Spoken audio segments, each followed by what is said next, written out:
21শে জুলাই কলকাতার ধর্মতলায় আয়োজিত হতে চলেছে তৃণমূলের শহীদ সমাবেশ।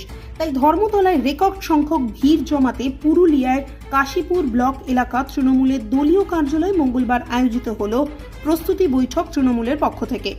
এদিন এই বৈঠকে উপস্থিত হয়ে দলের কর্মীদের উদ্দেশ্যে বার্তা দিলেন তৃণমূল কংগ্রেসের পশ্চিমবঙ্গ রাজ্য তৃণমূল কংগ্রেস কমিটির অন্যতম সম্পাদক স্বপন কুমার বেলথরিয়া, প্রাক্তন জেলা তৃণমূল সভাপতি সৌমেন বেলথরিয়া, কাশীপুর ব্লক তৃণমূল সভাপতি সুদেব হেমব্রম ও ব্লক যুব সভাপতি রাজীব মাহাতো সহ অন্যান্যরা। এদিনের এই বৈঠকে উপস্থিত ছিলেন পুরুলিয়া জেলা পরিষদের কর্মাধ্যক্ষ হংসেশ্বর মাহাতো সহ অন্যান্যরা।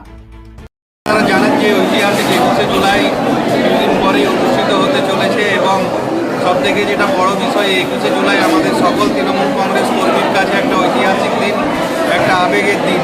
তাই আজকে এই 21শে জুলাই এর আগে আমরা প্রত্যেকটা ব্লকে প্রস্তুতি সভা সারছি এবং যেহেতু লাখো লাখো কর্মীরা সেই কলকাতার রাজপথে উপস্থিত হন দিদির বার্তা শোনার জন্য, তাই যাতে কর্মীরা সঠিকভাবে যেতে পারেন, কীভাবে তারা যাবেন, কোথায় উপস্থিত হবেন, যাতে কোথাও কোনো সমস্যা না হয়, প্রত্যেকটা বিষয় খতিয়ে দেখার জন্য আমরা প্রস্তুতি সভা সারছি। তাই আজকে ব্লকে প্রস্তুতি সভা অনুষ্ঠিত হয়েছে এবং আপনারা দেখতে পাচ্ছেন যে এই প্রস্তুতি সভাতেই যে প্রায় 1000 মানুষ কর্মী সমর্থকের ভিড় এবং আগামী দিন প্রত্যেকটা ব্লক থেকে প্রায় লাখো মানুষ আমাদের জেলা থেকে যাবেন এই 21শে জুলাই কলকাতার রাজপথে দিদির বার্তা শোনার জন্য।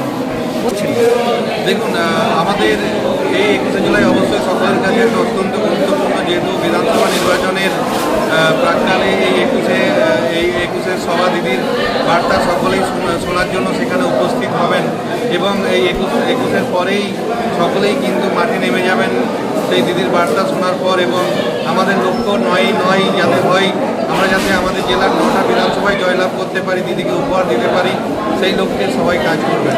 আপনারা তো প্রত্যেকটা প্রস্তুতি সভায় বার্তা দিচ্ছেন ঐক্যবদ্ধভাবে কাজ করার, এখনও দল কতটা ঐক্যবদ্ধ হতে পেরেছে?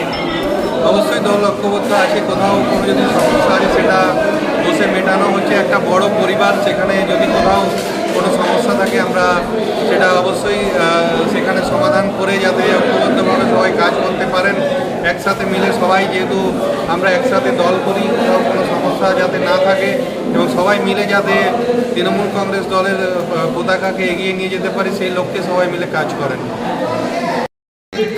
সে সময় ছিলেন তিনি যুব কংগ্রেসের রাজ্য নেত্রী মমতা বন্দ্যোপাধ্যায়।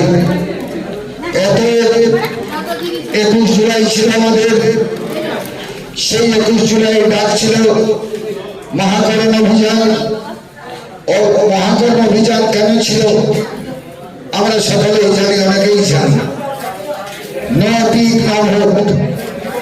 আমরা দেখেছি 1984 সাল থেকে আমি নির্বাচন করছি এলাকায়, আমার সঙ্গে অনেকেই করছেন, তারা কংগ্রেসের ছিলেন। আমরা কি দেখতাম যে ভোটের ব্যালট বাক্সটা সামনে আছে, ভোট দিতে একজন ভাই বা বোন ঢুকেছে, যেখানে ভোটটা দেবেন তার একটা সাইডে একজন কমরেড দাঁড়িয়ে আছে, ভোটটা তিনি হাতটা নিচে ফেলছেন না উপরে ফেলছেন সেটা দেখার জন্য। এবং সেই ভয়ে আজকে দেখা যায় বিগত দিনে বামফ্রন্ট 34 বছর এইভাবে কেটে গেছে। মাননীয় দলনেত্রী নো এপিক নো ভোট, এই যে আমাদের মহাকরণ অভিযান, এটা বিশ্ব দেখেছে। নির্বাচন